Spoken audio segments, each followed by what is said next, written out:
Welcome back to the channel, you curve nerds. We're back with Microair. You might remember these people from Oshkosh. They've actually got some new equipment that you can install on your certified airplane. I know we were talking back then, it was all experimental. Certified folks couldn't get nothing from them. Now, well, there was some stuff we could get, but it wasn't their new stuff. We've got some new stuff that I think y'all be really excited about. So why don't you tell us about the new NORSEE approved equipment that we can now throw in our certified aircraft. Thank you. So there's two bits of feedback we got from Oshkosh. One was that the certified guys wanted to get some of it in their aeroplane, and whilst we've got a certification program going for this system, there's 18 different TSOs we've got to work our way through, and we are. We also got some feedback from the SOL guys that they wanted an angle attack. So we went, well, how do we solve both of those problems? And what we came up with was this. This is what we call our digital pitot static probe. And so we think this is really cool. So this is obviously it's a static probe, fits in a standard AN5812 mount. It's got a pitot probe as you expect, static ports, angle of attack on the bottom, so pressure ratio for that. Temperature probe, so outside air temperature probe, but it also has magnetometer and a full set of gyros in it. So a full AHRS is built into this unit. Optionally, you can bring a 1/4-inch tube out to connect to existing air data, but for the NORSEE products, so that's the non-operationally required safety-enhancing equipment, which we got our approval for Monday, just at the beginning of the show this week, which is fantastic. So, it allows this system to be installed in a certified aeroplane as essentially a secondary instrument. Okay. And so you can see here the range of functionality that we've got. Obviously an airspeed indicator and altimeter. The vertical speed is shown here. We can configure it, an attitude display, a horizontal situation. We can obviously have the attitude display with the tapes, as you can see here. You've got the airspeed, altimeter, and the heading tapes, or we can have it nice and clean as well. So huge range of different options that you can put around your primary instruments. Remember, for VFR flight, or for whatever flight you're flying, you need to meet the core operational requirements. VFR, that's an altimeter, an airspeed indicator, and a compass. And then around that, you can install this range of really bright, reliable, high contrast instruments. Just like our other systems, our air data in here is triple redundant. So 3 sensors. One starts to drift, then we can detect it and we can exclude it. So no change to the indication. 2, then we can identify it. So very low risk of misinformation and very high availability, which has been our focus. As we've talked about before, my background's Part 25, so I kind of come at things from maybe a slightly different perspective in what we do. So really excited by that. And just to give you some idea on cost, the normal price is $3,200 so I should say it's got a heater, 12 and a 24 volt option for the heater, 120 watt heater. Without the heater, $3,100 or $3,095 for one display and the tube. $700 or $695 for each additional. With the heater, it's $100 more. Okay. So really affordable for the additional functionality that you can bring to a certified airplane. Exactly. And very quickly. And you look at some of the used parts out here. If you're trying to replace like an attitude indicator, that's $500. Why am I going to spend $500 on something that's running off a vacuum pump? Yeah. Doesn't provide me the same reliability as something like this. What's install time look like? I know everyone's concerned when they're buying something new. Yeah, sure. Is my mechanic even going to be willing to put this in? Yeah, no, exactly. And so maybe just as a start to answer that question is our install kit. That with this, obviously, with NORSEE, we supply everything you need down to the cable ties to install it.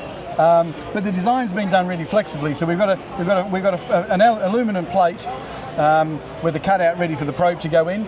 Now the whole idea is you identify an inspection panel on the underside of your wing that's in about the right location, match cut and match drill, with corrosion-proof paint, stick it in, and that's essentially it. With the other hardware we've got, that's your installation done. Okay. You've got to run a harness back, and then on the panel, assuming you've got some 2 1/4 slots from something that you no longer need, maybe replacing your clock is a good example. Lots of people have got a 2 1/4 clock. Then put in the panel if you need that. Obviously, you might have another couple of slots to cut if you want to put a lot of different instruments in. So look, I'm comfortable. I can do it in 4 hours. Okay. I'm sure the average mechanic is going to tell you 8, but it's somewhere in that kind of range. We know is what we're expecting. Very detailed installation manual, And I have to say, call out to the FAA. Not many people do, but they've been very, very helpful and supportive on this project. It's about a month from when we started this to finishing it. Obviously, we furnished a very high quality data pack to achieve that, but no, they couldn't have been more helpful in guiding us through the process. But no, when you read the installation manual, there's lots of places in there where they suggested we added. Get back to your field office if you've got any questions around the minor approval and how you go about it. So really good support here in the US for that product. So awesome. Now, everyone's always here trying to, like, you can see over there at some of these other booths, people are trying to walk away with stuff. Is there stuff that somebody could walk away with today, or? Pretty much. Okay. So we have a lot of product with distribution. So Spruce, Golf, a number of other avionics suppliers around here are holding a variety of different parts of our solutions. Because we got our approval on Monday afternoon at 3 o'clock in the afternoon, ready for the show. Then we need to mark them appropriately, etc. We obviously can't start marking stuff as FAA reviewed without the approval. So this, if we order this today, you would have it in your hands in 3 to 4 weeks, and we ship it directly to you. So certainly place an order for it today. And like I said, Show Special is an additional instrument. So 3200 or 31, depending on whether you want the heater. And at the show, anyone that buys at the show, we're adding a second display. That was the incentive to place an order this week. And I guess the other update since we spoke is that we're now shipping on this system. We're now shipping all the instruments and all the instrument system, and so that's now flying. And there'll be a video that comes up there in a moment. So we've got a number of customers either installing or flying that. The radio is now scheduled to be finished this quarter. Okay. And then we have that shipping, and the transponder will be early next quarter. Okay. And then that'll be that system complete for experimental. So certainly by the time we get to Oshkosh, okay, that'll all be shipping. And just to remind people, like, what are we looking at here? Because I mean, right now, this looks like an obscure black box. It is. It's an ugly black box, isn't it? So as you know, for years and years, 27 years now, we've been making certified radios and transponders, and that's our radio, that's our transponder. Like, they've been in service for a very long time, really reliable. Somewhere in the order of 25,000 units out there, and we think about 15,000 here in the US. What we did is we shrunk our radio down to a third of its size, and that becomes our radio. We did the same with our transponder, shrunk it down to a third of its size, and that's the transponder. We have a diversity option for Canada, or for anyone else that's doing satellite ADS-B. So diversity ADS-B, single antenna transponder, but MODIS transponder.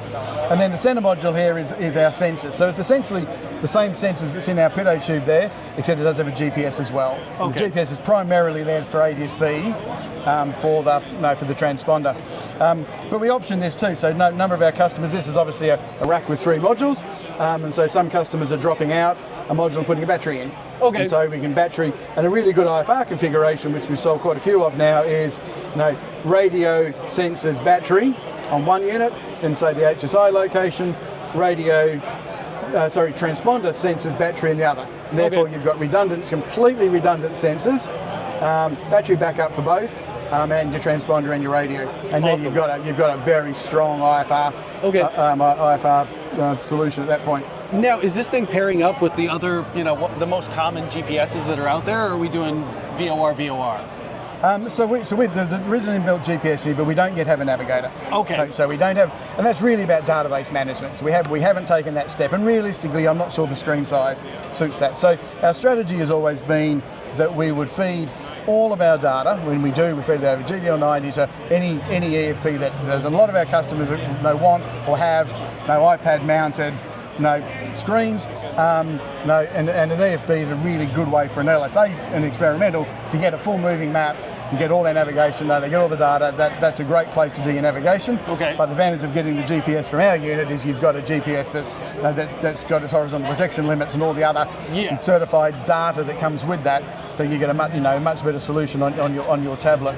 And we also feed out attitude information. So for the guys that do attitude indicators on their devices, that at least gets real airspeed and real altimeter instead of GPS speed and stuff. So awesome. But obviously we can, because the GPS is there, we can do wind direction and winds aloft, and we can do ground speed and track, of course, as well as heading and true airspeed. Of course, there's a air temp probe rather, so we're obviously calculating TAS standard on the display. So. Okay. Now, what are we looking at on? I know you can't. I probably can't quote you on this, but what's the timeline for us certified folks to be able to do all of this? Do this? Yeah. Look, I would like to think we'd have it finished by Oshkosh 26. Oshkosh 26. Okay, that's not that far away. 15 months away. No. The realistic part of me says it could be later in that year, but 26 is where we're really trying to get to. Of course, we haven't just gone and built this stuff and gone, we'll work it out later. Everything in here is tested to the same RTCA or SAE standard that is in the TSO. So really, and with DO160, a lot of it now as well. So certainly temperature, conductor emissions, radiator emissions, all the really hard things to pass. Yeah. We've already done all that. So actually the test part is not the complex part. It's actually just the fact that there's 18 TSOs in this box, and we've got to write compliance reports against all of them. So it's a documentation exercise, and then walking our way through the FAA on that journey. So maybe we can do it a bit quicker. Okay. Maybe not. There's a lot of software as well. That's the DO178C of all the software is probably one of the long tail parts. Okay. So, but all being done with that as the goal. So, I'm sure we'll stumble somewhere and have to fix some things. But as a general rule, it's been part of the plan from the beginning. Okay. Well. That's exciting. Hopefully as certified folks will get this stuff installed, and I'm assuming once this next stuff is certified, it's a quick plug-in new displays, and we're using either the AHRS ADC out of the probe, or we're bringing in an AHRS ADC module inside. Yep. Yeah, exactly. I think there's fairly low risk in us saying that we will be able to fairly cheaply upgrade someone's PSP solution to primary once we're certified.